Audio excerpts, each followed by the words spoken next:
यह फर्क है। आप देखिए, देश के कोने कोने में ये लोग नफरत फैलाते हैं, और ये नई चीज नहीं है, ये सदियों से कर रहे हैं। और ये विचारधारा की लड़ाई भी पुरानी है।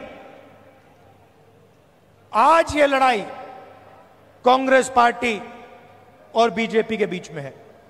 इससे पहले यही लड़ाई फूले जी ने लड़ी, यही लड़ाई शिवाजी महाराज ने लड़ी। विचारधारा उनकी और हमारी मिलती है। उनकी विचारधारा में और कांग्रेस पार्टी की विचारधारा में कोई फर्क नहीं।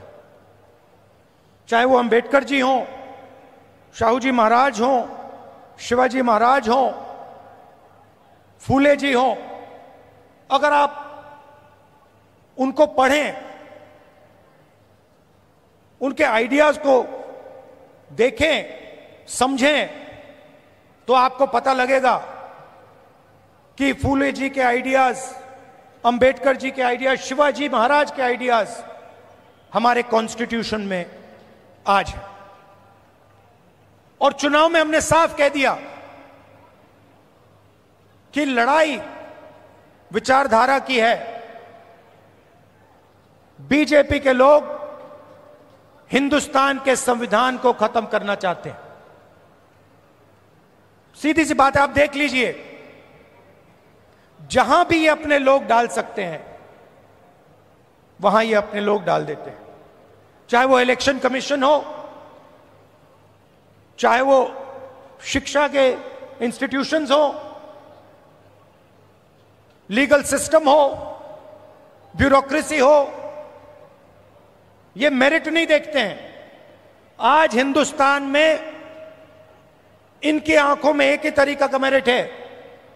अगर आप आरएसएस के हो तो मेरिट है, अगर आरएसएस के नहीं हो तो आपके लिए इन संस्थाओं में कोई जगह नहीं। और हर रोज ये कॉन्स्टिट्यूशन पर आक्रमण करते रहते हैं, कोई ना कोई नया तरीका ये निकालते रहते हैं। हमने जाति जनगणना की बात की। हमने कहा कि देखिए, देश में पता लगाना है कि किसकी कितनी आबादी है और किसका कितना हक बनता है। मैंने कुछ गलत बोला? सही बोला ना कि यह पता लगाना है, अलग अलग वर्ग के लोग हैं, ये कितने हैं, इनकी आबादी कितनी है और इनका हक क्या है और कौन सी संस्थाओं में इनके लोग हैं। एक प्रकार से हम स्नैपशॉट लेना चाहते हैं कि हिंदुस्तान में आज क्या हालात है। बीजेपी के लोग एकदम कहते हैं नहीं। हमने दबाव डाला, न्याय यात्रा की, और पहले ये सारे के सारे लोग कहते थे कि जाति जनगणना के हम खिलाफ हैं। आरएसएस के लोग कहते थे, बीजेपी के लोग कहते थे, इनके नेताओं के बयान हर रोज आते थे कि जाति जनगणना नहीं होना चाहिए। हमने दबाव डाला और कुछ दिन पहले कंफ्यूजन में आरएसएस कहती है कि हां, जाति जनगणना जरूरी है। अगर आप आज कह रहे हो कि जाति जनगणना जरूरी है, तो पिछले 6 महीने में आप क्या कह रहे थे? मैं आपको बता रहा हूं, पार्लियामेंट में हमने कहा है,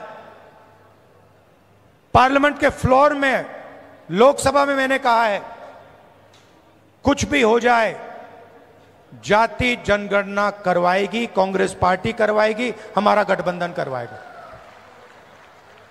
क्योंकि हम जानना चाहते हैं, हम देश की सच्चाई समझना चाहते हैं। इस देश के धन का फायदा किसको हो रहा है, कौन से वर्ग को हो रहा है, किसको नहीं हो रहा है, यह हम जानना चाहते हैं। और यह हम काम करवा के दिखाएंगे। भाइयों और बहनों, आज हमने कदम जी की मूर्ति का उद्घाटन किया और जब मैं वहां था मैं सोच रहा था कि कदम जी ने 60 साल आपके साथ काम किया, ट्रांसपेरेंसी के साथ, मोहब्बत के साथ उन्होंने काम किया, ईमानदारी के साथ उन्होंने काम किया। 60 साल में उन्होंने आपसे कभी माफी नहीं मांगी। क्यों नहीं मांगी? क्योंकि जरूरत नहीं पड़ी। यह सच्चाई है। माफी जो ही वही मांगता है जो गलत काम करता है।